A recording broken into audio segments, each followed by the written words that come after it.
আমি যদি বলি হাত তুলে বলুন তো আপনি সনাতনী হিন্দু, আপনাকে ত্রিসন্ধ্যা আহ্নিক গায়ত্রী করবার কথা, আপনাকে ত্রিসন্ধ্যা গুরুমন্ত্র জপ করার কথা, আহ্নিক বলে যাকে, এর মধ্যে 85% লোক সদুত্তর দিতে পারবেন আমি 3 বেলা আহ্নিক করেছি। কেন? কারণ আমরা নৈমিত্তিক ধর্ম নিয়ে ব্যস্ত, বছরে কিছু কিছু দিন হই হুল্লোর গান বাজনা খাওয়া দাওয়া হয়, এই নিয়ে ব্যস্ত। কিন্তু নিত্য যে ধর্ম সেটি কজন আচরণ করি আমরা, ঠাকুর ঘরে কজন যায়? আমাদের দেশের একটা ভুল ধারণা কি জানেন? ঠাকুর ঘরে ঠাকুর সেবাটা মেয়েদের কাজ, মায়েদের কাজ, পুরুষদের না। এই আরাগ জীবনে চরম ভুল। কারণ আমরা কেউ পুরুষ নই, আমরা প্রকৃতি, একমাত্র পুরুষ, অনাদিরাদি গোবিন্দ। আমাদের প্রত্যেকের উচিত ঠাকুর, এমনকি খুব সহজ কথা বলে, এইসব কথা ব্যাসপীঠে বলতে নাই, মাসের কয়েকটা দিন মায়েরা ঠাকুর ঘরে যায় না, তাদের ঋতুচক্রের কারণে যায় না। সে সময় অনেক বাড়িতে ঠাকুর সেবা, কেন সে বাড়ি পুরুষগুলো কি নাই, কেউ নাই যে ঠাকুরের একটা ফুল তুলসী দেবে। এইসব ভুলগুলো ভেঙে নিত্য ধর্ম পালন করুন। নিত্য ধর্ম যদি না করেন, নিত্য ধর্ম পালন, নিত্য হরিনাম, নিত্য মালা তিলক, নিত্য ঠাকুরের চরণে একটু ফুল তুলসী, এগুলো নিত্য ধর্ম, এই না করলে এগোনো যাবে না। আজকাল পূজা পার্বণ আর যাগযজ্ঞে আমাদের যে রাজসিকতা বেড়ে গেছে, তার মধ্যে দিয়ে প্রকৃত নিজের আত্মকল্যাণের পথটা অনেকটা রুদ্ধ হয়ে গেছে। বলতে বলতে চলে এসেছি, আপনাদের বলবো, বড় ভাগ্য মানুষ স্তন পায়া। রামচরিত মানসে বলছেন, সুদুর্লভ সদ গ্রন্থ ন গাবা।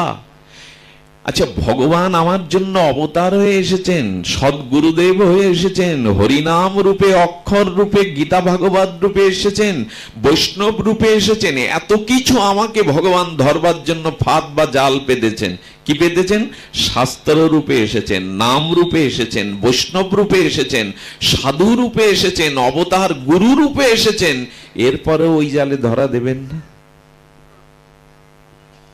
এমনকি ভগবান বললেন, আমি আত্মা রূপে তোমার ভিতরে তোমাকে বাঁচিয়ে রেখেছি। কেন জানো? কবে তুমি গোবিন্দ বলবে, কবে তুমি গৌর বলবে, কবে বলবে? আর সময় তো চলে গেল।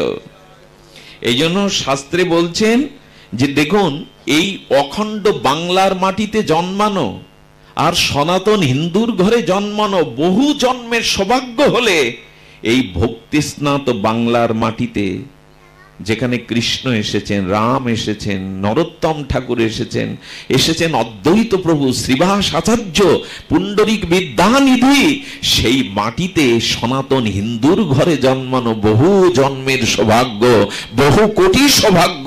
কিন্তু সেই সৌভাগ্য আজ দুর্ভাগ্য হয়ে গেছে, আমরা ভজন করি না। এই জন্য দয়া করে আপনাদের কাছে নিবেদন করব, সময় আর নাই। সময় নাই মানে আমাদের জীবনের অস্তিত্ব, আয়ু কতটা সময় আছে আমরা এটা বলতে পারবো না। এই জন্য আমাদের উচিত হবে তেষাং শতচ যুক্তনাং ভজতাম প্রীতিপূর্বকম দদামি বুদ্ধি যোগাং মাম উপজান্তি তে। এই সুবুদ্ধিটা খেলবে যদি আপনি ভগবানের সাথে যুক্ত হয়ে ভজন করেন। আচ্ছা, জল আর দুধ, আধা লিটার দুধ, আধা লিটার জল একসাথে মিশিয়ে আপনার সামনে দিয়ে বলা হলে এবার দুধ জল আলাদা করো, এর মধ্যে এমন কেউ আছেন? পারবেন? পারা যাবে বাবা? হাত দিয়ে বা আপনার চিন্তা চেতনা দিয়ে দুধ আর জল। কিন্তু রাজহংসের ঠোঁট দিলে কি হবে? ওই প্রাণীটাও প্রভু এমন সৃষ্টি করেছেন, ও ঠোঁট দিলে রাজহংস দুধটুকু নিয়ে অসার জলটুকু রেখে দিতে পারবে। কেন আর কোনো প্রাণীকে এই ক্ষমতা দেয়নি কেন গোবিন্দ?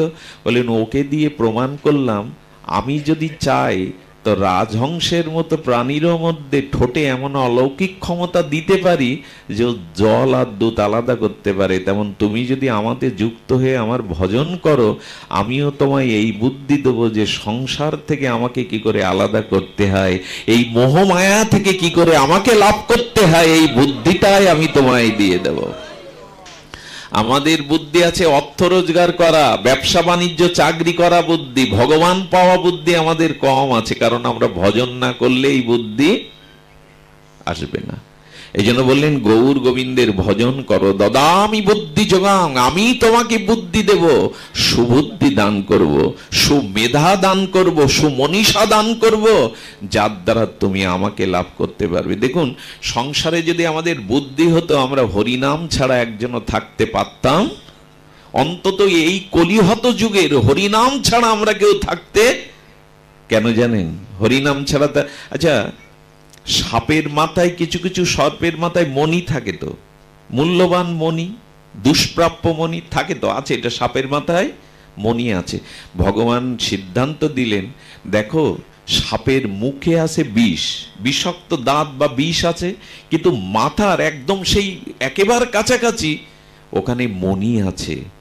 ওই মণি না মহামূল্যবান, ওই মণি শীতল, এক জায়গায় রাখলে গরম বস্তু শীতল হয়ে যাবে, ওর জ্যোতিটা শীতল, ও মহামূল্যবান। ভগবান বললেন কি, এই সংসারটা সাপের বিষের মতো, হরিনামটা হলো মাথার মণির মতো শীতল ও মূল্যবান। তোমরা এখনো বোঝনি যে সাপের মাথায় মণি রাখো।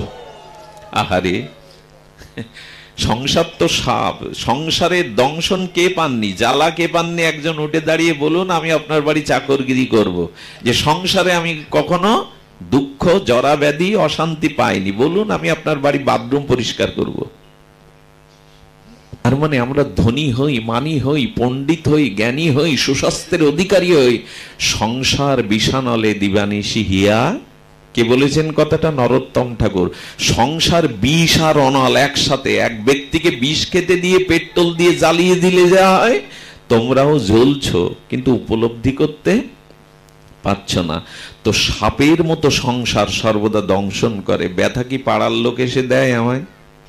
আকাশ থেকে কেউ ব্যথা দিতে আসে? ঘরের মানুষ যাদের জন্য সব করেছেন তারাই ব্যথায় দেয়, তারাই যন্ত্রণা দেয়, তারাই ভুল বোঝে, তারাই অবিশ্বাস করে। এই জন্য সাপ সর্পের মতো এই সংসার। কিন্তু যদি শান্তি পেতে চাও, তাহলে এই বিষের উপরে, এই ফনার উপরে হরিনামের মুক্তা রেখে দাও, শান্তি পাবে। মুক্তা রেখে দাও। সেই বোধ তো আমাদের হয়নি গো। হরিনামকে যদি ভালোবাসতে পারতাম, হরিনামের তত্ত্ব যদি জানতাম, একমাত্র সংসার তাপ ত্রিতাপ জোড়ানোর একমাত্র উপায় হলো হরিকথার হরিনাম। তব কথামৃতম তপ্ত জীবনম। গোপীরা বলছেন তব কথামৃতম, হে গোবিন্দ, হে প্রাণনাথ, হে মনোহর, হে সুন্দর, তোমার কথাই একমাত্র জগতে অমৃত, আর কিছু অমৃত নয়। তোমার নাম, তোমার কথাই জগতে অমৃত, আর সব মৃত। আমি বলেছিলাম সেই অভিশাপটা হলো সসুখ বাসনা, সেই অভিশাপটা হলো সসুখ বাসনা। শ্যামসুন্দর পণ্ডিত প্রবার, বিশ্ব নৈয়ায়িক আচার্য রাধাকুণ্ড তটাশ্রয়ী ভজনানন্দী ত্যাগ বিরক্তি মহাপুরুষ, তিনি বলেছেন সুন্দরী রমণীর আর ঘরে আগুন লেগে গেল, তার দাও দাও করে শাড়িতে আগুন ধরেছে, কাঠ টাট খসে খসে পড়ছে। বলে, ওগো তুমিই তো বলেছিলে আমার জীবন মরণের সাথে আমাকে বাঁচাও। স্বামী কি করলো জানেন? স্বামী গিয়ে দেখলো আমি যদি ভেতরে ঢুকে উদ্ধার করতে যাই, তাহলে ওই কাঠগুলো, আগুনগুলো সঙ্গে সঙ্গে কি জানেন, নিজে বাঁচবার জন্য ওখান থেকে পিছু হটে। এই হলো সংসার, এই হলো সংসার। ওটিতে যখন মাকে নিয়ে যায় না, ওটিতে গর্ভবতী মা ওটিতে নিয়ে যায়, আমি নিজে কানে শুনেছি ডাক্তারের পাশে থেকে। ওই সময় বলা হয় সন্তান বাঁচাতে গেলে মাকে মেরে ফেলতে হবে, আর মাকে বাঁচাতে গেলে সন্তান মারতে হবে। বাড়ির লোকদের মতামত নিলে কি বলে জানেন? গাছ বাঁচান তাহলে ফল, নিজের স্বার্থের জন্য গর্ভের সন্তানকেও কেটে হত্যা করে দেয়। এই হলো এই জগৎ। এই জন্য জগৎ নিয়ে মাতামাতি করতে যারা এসেছে, জগতের অনিত্য ভোগ সুখ নিয়ে যারা মাতামাতি করছে, তাদের দ্বারা আর যাই হোক ভগবত প্রাপ্তি, প্রেম ভক্তি প্রাপ্তি সম্ভব না। এই জন্য বারবার বলেছেন আসক্তিটা কমাও, অনেক হয়েছে। তুমি এই জন্মে শুধু ভোগ করনি, এর আগে 30 লক্ষ পশুজনিতে ভোগ করেছো, কত কোটি কোটি বার পুনঃ পুনঃ জন্ম নিয়েছো, সব দেহেই কাম ক্রোধ ভোগ করেছো। এই জন্মটা পেয়েছো ভজনের জন্য, ত্যাগের জন্য। এবার ফিরে এসো, এবার হরিনাম দিয়ে নিজের এই ভোগ সুখ থেকে চলে এসো। কিন্তু না, আমাদের কানে এটা যায়নি, আমরা ভোগ নিয়েই মেতে আছি। আমারটা ছাড়তে পারলাম না, আমি আমারটা ছাড়তে পারলাম না। আমাদের পণ্ডিত বলে দিয়েছেন, কথাটা কেউ রাগ করবেন না। বর্তমান অবস্থা কি জানেন? আগে 45 বছর 40 বছর বয়স হলে মানুষ ফুল হাতা শার্ট, আমরা দেখেছি, ফুল হাতা শার্ট গায়ে দিত। এখন 70 বছরেরও বৃদ্ধ ডোরা কাটা গেঞ্জি গায়ে দিয়ে ইন করে ঘুরে বেড়ায়। এগুলো কিসের নমুনা? জগতের রুচির পরিবর্তন। আচ্ছা, 70 বছরের বুড়োর চুল কালি করা দরকার আছে? হাসি পাচ্ছে না শুনে আপনাদের? হাসি পাবে কি? আমরা আমাদের ঢেকে রাখতে চাই প্রকৃতির নিয়মকে। চামড়া স্লগ হয়ে গেলে আমরা মাইকেল জ্যাকসনের মতো প্লাস্টিক সার্জারিও করে আসি। এতে টিকে থাকা যাবে তো? প্লাস্টিক সার্জারি করে টিকে থাকা যাবে তো? যাবে না। এই জন্য সতর্ক হন। এর দেহ সাজানোর জন্য আপনি আসেননি, এর পরিণাম চিতায়। আজ দুপুরে একজনকে পুড়িয়ে এলাম আমার বুধাটায়। বুধবারে আমাদের পাঠ শুনলো, আমাকে আলিঙ্গন করলো আর বলল, তোমার কথা বড় ভালো লাগে, তোমার কথা শুনে মনে হয় একটু ভজন করতে হবে। গতকালই সন্ধ্যায় মারা গেল। আজকে তাকে চিতায় দাও দাও করে জ্বলতে দেখলাম, আর বললাম, আলিঙ্গন করে যে বললে, আর তো সময় হলো না, আর তো পারলে না। নলিনী দল জল জীবন টলমল। পদ্মপত্রের উপরে জলের বিন্দুটা যেমন টলমল করে, বায়ু বেগে কখন ঝরে পড়ে, আমাদের আয়ুটাও তো তাই। এবার সতর্ক হও। আর কত ভোগ করবে? প্রতি জন্মেই ভোগ করেছো এই দেহ ভোগ, দেহকে খাইয়েছ, দেহকে পুষ্ট করেছে। এবার অন্তত ত্যাগের মন্ত্র নাও, এবার অন্তত ফিরে এসো। কিন্তু না, আমাদের চিত্তে এই ভজনের মহিমা জাগেনি। এই জন্য বললেন, এই ভারতবর্ষের মাটিতে, এই বাংলার মাটিতে আমরা যারা এসেছি তাদের উচিত হলো ভগবানের ভজনে ব্রতী হওয়া। আর এই ভজন মানে আমি হরিনামের কথা আপনার বলছিলাম। কি বলছিলাম? হরিনামের কথা। দেখুন হরিনামের মহিমা কি। আচ্ছা, ভগবান শঙ্কর যখন সমুদ্র মন্থনে কালকূট বিষ পান, এদিকে তাকান, বিষ পান করলেন, কালকূট করলেন কিনা? আচ্ছা, বিষটা কণ্ঠবন্ত গেল বলেই তো নীলকণ্ঠ। ভগবান শিবের কি নাম? আচ্ছা, বিষ তাহলে মুখ থেকে, ভগবান শিবের মুখ থেকে কণ্ঠ পর্যন্ত গেছে বিদায় তো নীলকণ্ঠ। আচ্ছা, বুকে গেল না কেন? লাঞ্চে গেল না কেন? ওই পর্যন্ত গিয়ে থামলো কেন? বিষটা যদি মুখে না যেত, মুখে গেল, মুখগহ্বরে গিয়ে আবার কণ্ঠ পর্যন্ত এলো। যেহেতু ভগবান শিবের নাম নীল, প্রশ্ন করা হলো কেন ভেতরে গেল না? লাঞ্চে গেলেই তো বিষক্রিয়া করবে। কি বলল জানেন? বিষ আর ওর পরে নামতে পারিনি, নামার সাহস পায়নি। ভগবান শঙ্কর, সত্যম শিবম সুন্দরের প্রতিমূর্তি ভগবান শিব বললেন, আমি নিত্য নিরন্তর মহাযজ্ঞেশ্বর হয়ে আমার হৃদয়ে আমি রামকে বসিয়েছি, রাম নামকে বসিয়েছি। তো যার হৃদয়ে রাম থাকে, বিষ ওইখানে গিয়ে থেমে গেছে। কণ্ঠ পর্যন্ত গিয়ে বিষ হৃদয়ে যেতে পারেনি। ওখানেই রবিব লোচন মর্যাদা পুরুষোত্তম আমার ভগবান রাম আছে। সংকেত কি দিল ভগবান শঙ্কর? হৃদয়ে যদি ভগবানের আসন পাতা থাকে, কণ্ঠে যদি ভগবানের দিব্য হরিনাম থাকে চিন্ময়, তাহলে এই সংসারের বিষও তোমাকে আক্রান্ত করতে পারবে না। বিষ একটা জায়গায় গিয়ে থেমে যাবে, থেমে যাবে। হরিনাম নিন। নাস্তেব্য নাস্তেব্য নাস্তেব্য গতির অন্যথা। মহাপ্রভু শাস্ত্রের উক্তি দিয়ে বারবার দ্ব্যর্থহীন কণ্ঠে কম্বকণ্ঠে ঘোষণা করেছেন, এই যুগে একমাত্র উপায় হলো হরিকথা, হরিনাম গ্রহণ করা। এটা মুসলিমদের আত্মশুদ্ধির মাস, রমজান মাস। আমাকে একজন বলছেন, আচ্ছা নামাজ শব্দের অর্থ কি দাদা? আমি একটু রহস্য করে বললাম, ওই বানানটা একটু সন্ধি বিচ্ছেদ করো, নাম আজ, নামাজ, নাম আজ। ওই ধ্বনিতে যেন ওরাও বলছে, নাম আজই নাও, স্রষ্টার নাম এখনই নাও, আজই নাও, নাম আজ, নামকে আজই নাও, কালকের জন্য অপেক্ষা করো না। নাম আজকেই নিতে হবে, এখনই নিতে হবে। আগামীকালের সূর্য তোমার জন্য উঠবে কিনা সে ভরসা নাই, আগামীকালের যে আমার জন্য সূর্য উদয় হবে এমন নয়। তাই বারবার মহাপ্রভু আহ্বান করছেন, নলিনী দল জল জীবন টলমল, এই ক্ষণভঙ্গুর জীবনে তুমি ভগবানের চরণাশ্রয় করো, হরি নামকে আশ্রয় করো। আচ্ছা, এই নামাশ্রয়ে রতি আসতে গেলে কি প্রয়োজন? ভগবানের নামে রতিমতি আসতে গেলে কি প্রয়োজন? বলো, সাধু সঙ্গে হরি কথা বিনা নামে রুচিও আসবে না, ভজনে রুচিও আসবে না। যতদিন সাধু কৃপা না হচ্ছে, মহত কৃপা না হচ্ছে, শ্রী গুরু করুণা না হচ্ছে, ততদিন ভজন জগতে আমরা প্রবেশ করতে পারবো না। ভগবানকে আমার মনে হবে কবে জানেন? নিজের মনে।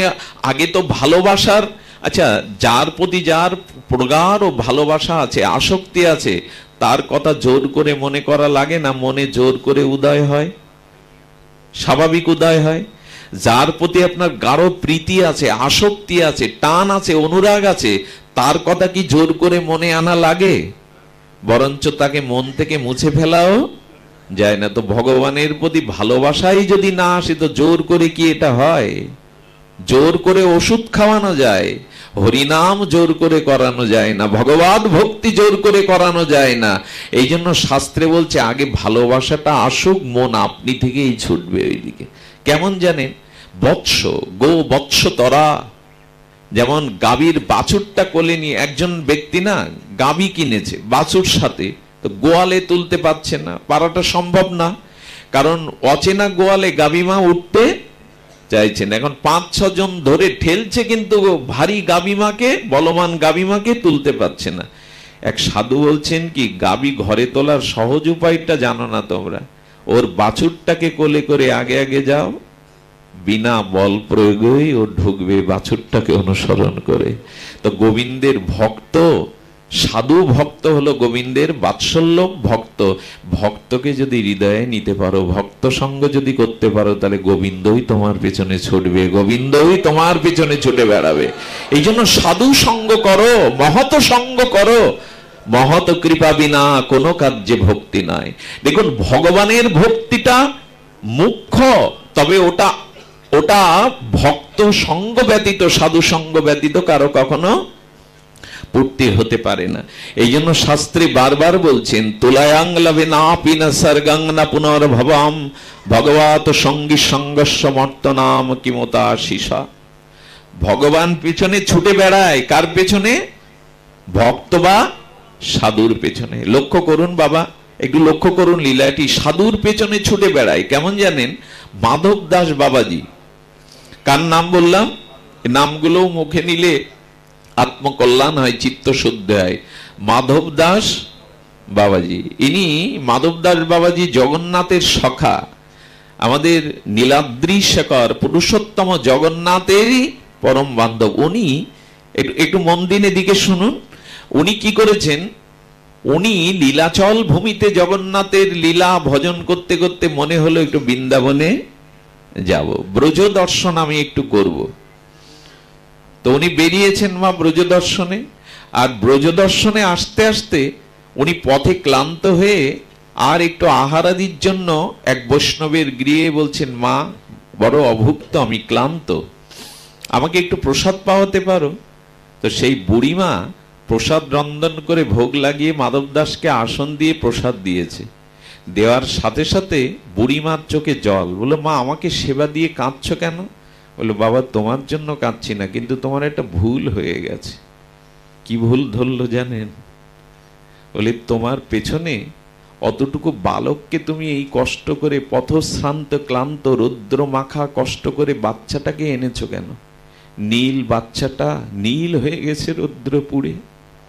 তার মানে মাধব দাস বৃন্দাবনের উদ্দেশ্যে যেই পাই বাড়িয়েছে, গোবিন্দ বালক রূপে মাধবের পেছনে পেছনে চলেছে। বুড়িমা মনে করেছে বুড়িমা মনে করেছে ওনার সাথে কোনো সন্তানকে উনি নিয়ে আসছেন বৃন্দাবন দর্শনের জন্য, কারণ উনি যখন আহার পাচ্ছেন তখন পেছনে দাঁড়িয়ে দাঁড়িয়ে গোবিন্দ আর বালক মূর্তিতে, বাল গোপাল মূর্তিতে দাঁড়িয়েছেন। বুড়িমা মনে করেছে ওকে কষ্ট করে হাঁটিয়ে এনেছে, রৌদ্রে পুড়ে গেছে, নীল হয়ে গেছে। মাধবদাস বলছে আমি তো কাউকে আনিনি, বলো তোমার পেছনে দাঁড়িয়ে দাঁড়িয়েই তোমার সেবা দেখছে। ভক্তের মহিমা কেমন জানেন? এই মাধবদাস বাবা বৃন্দাবনে প্রথম শ্রী বাকি বিহারীতে গিয়েছিলেন। বাকি বিহারীটা খুব প্রসিদ্ধ বৃন্দাবনে। হরিদাস দাসজি এই বিগ্রহকে প্রতিষ্ঠা করেন।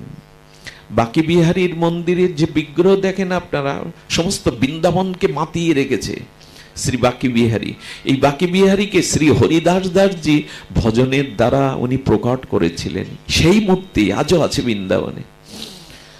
তো বাকি বিহারীতে উনি গেছেন দর্শন করতে, গেলে ওইখানে ওনার আছে কাঁচা ভিজানো ছোলা দিয়েছে মাধবদাস বাবাকে। উনি কি করেছেন, প্রসাদ না করে তো পান না, উনি যমুনার তটে এসে তুলসী দিয়ে বাকি বিহারীকে নিবেদন করে ওটাই প্রসাদ করে পেয়েছে। আর হরিদাস দাসজি উনি কি করতেন জানেন, প্রায় প্রায় সময় 56 ব্যঞ্জন দিতেন তার বাকি বিহারীতে। এখনো ভোগের প্রসাদের খুব সমারোহ। উনি 56 ব্যঞ্জন রান্না করে দিয়েছেন। আর উনি ভজনের দ্বারা, ওনার ভজন শুনবেন, ওনার শিষ্যই হলো এই হরিদাস দাসজির শিষ্য হলো আদনাকালের সুরের অন্যতম সম্রাট তানসেন। নাম শুনেছেন না? ইনি মল্লার রাগের দ্বারা আকাশ থেকে বৃষ্টি নামাতে পারতেন। হ্যাঁ, দিল্লির সম্রাট আকবর তার নবরত্নের সভাতে তানসেনকে রেখেছিলেন।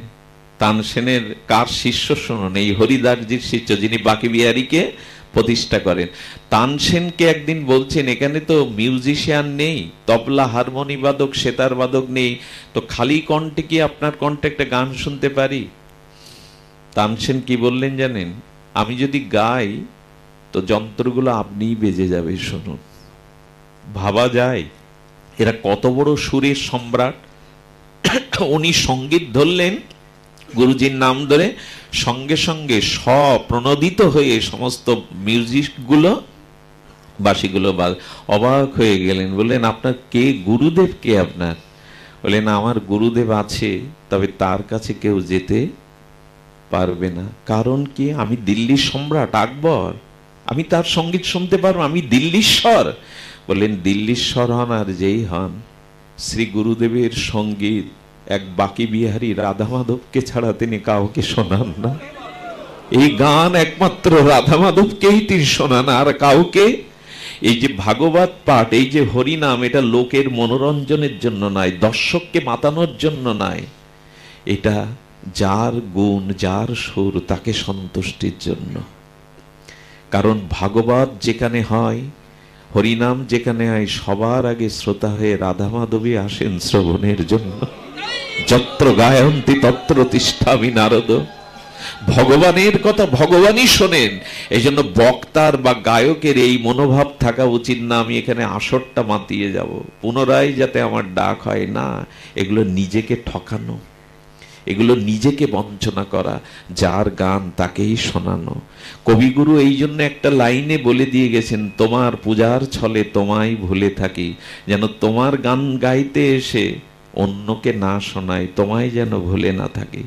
তো আমার গুরুদেব রাধা মাধবকে ছাড়া কাউকে সঙ্গীত শোনান না।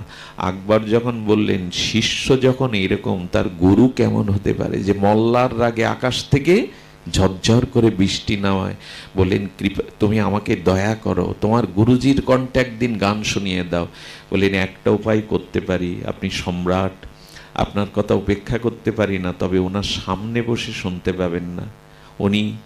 উনি নিকুঞ্জ বনে বসে তার সুখময়ী রাধা মাধবকে যখন সুরের দ্বারা আরাধনা করবেন, আপনি অন্তরালে রেখে এই সুর কানে শুনতে পারেন, যদি পান তো আপনি ধন্য হয়ে যাবেন।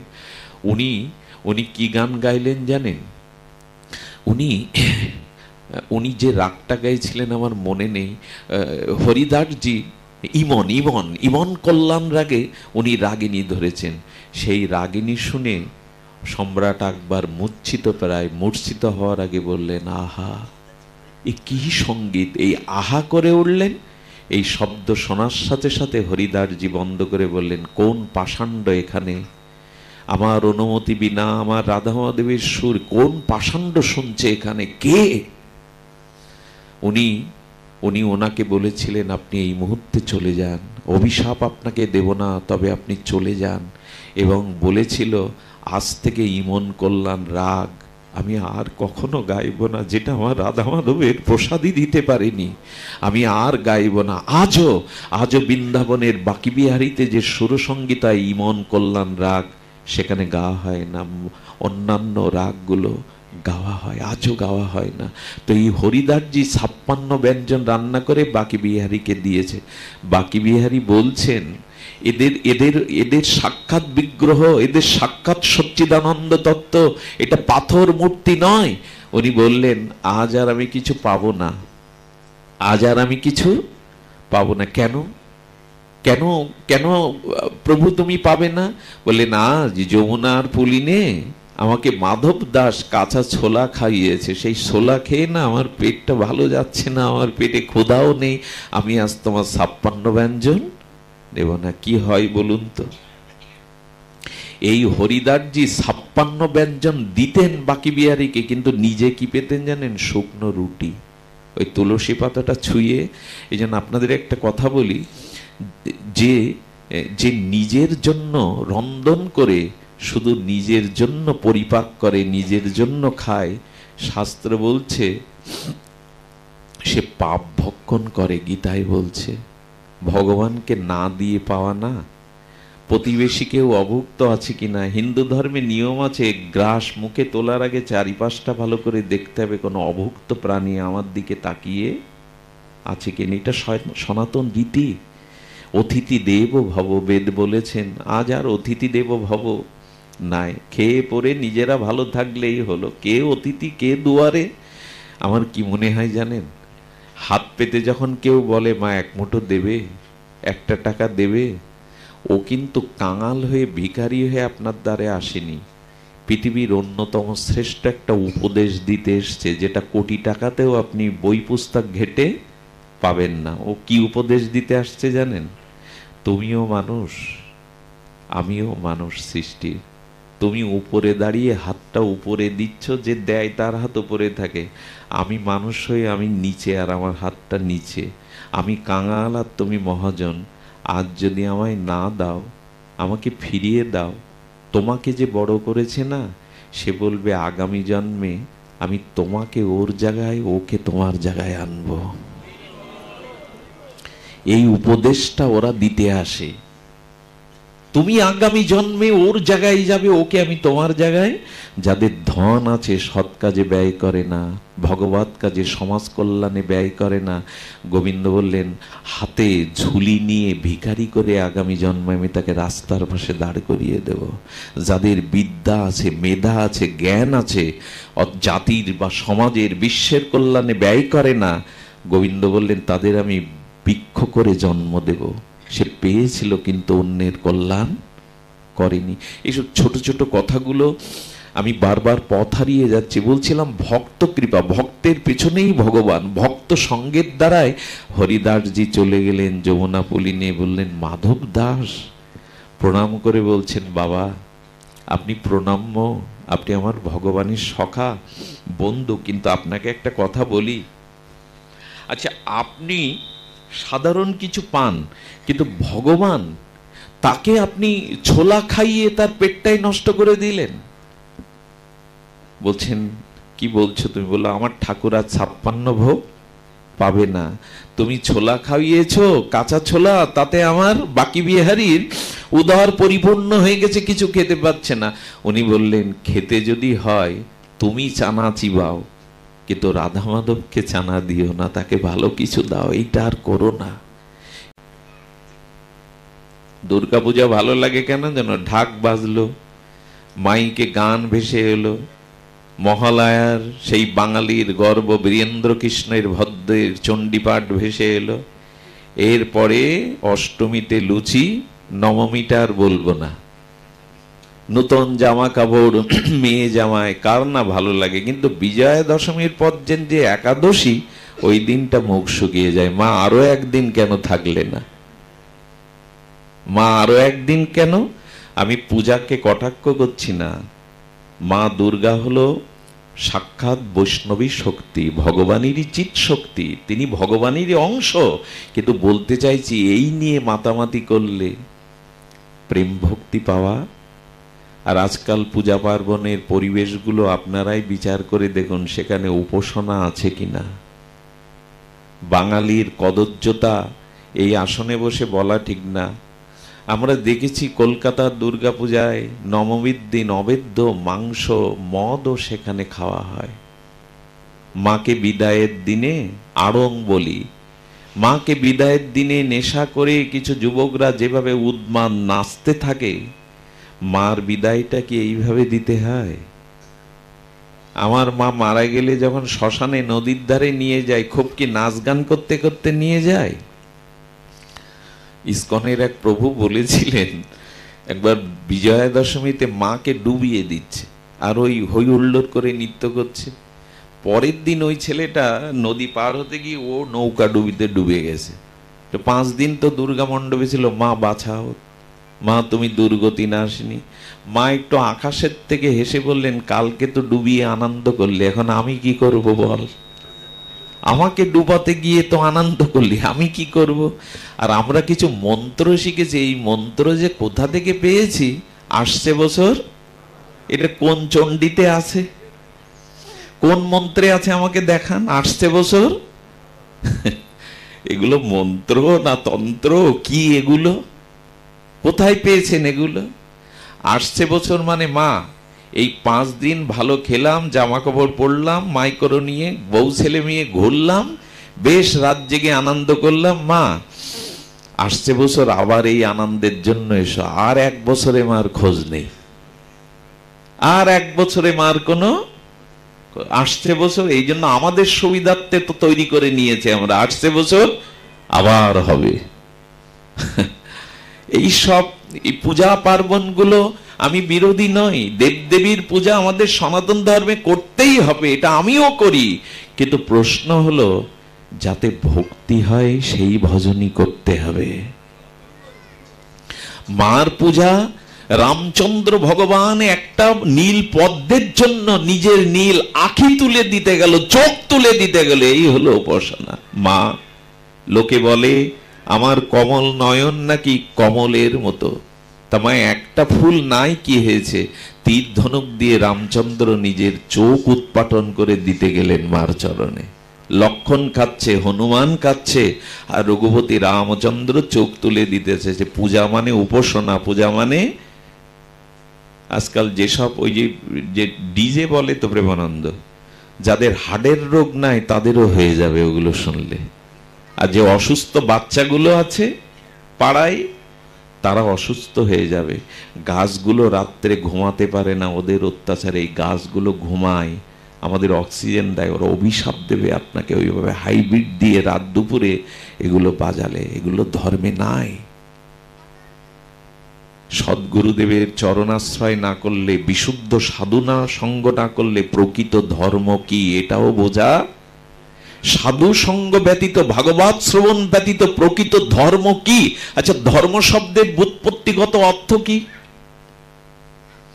ধর্ম শব্দের ব্যুৎপত্তিগত অর্থ হলো তাই, যাকে ধারণ করলে আর কোনো কালে আমার স্খলন বা পতন হবে না, তারই নাম কি বললাম একটু বলুন আপনারা। যা ধারণ করলে আর কখনো আমার নৈতিক বা আত্মিক পতন হবে না, তারই নাম ধর্ম। তা আমরা ধর্ম করে এটা হয়তো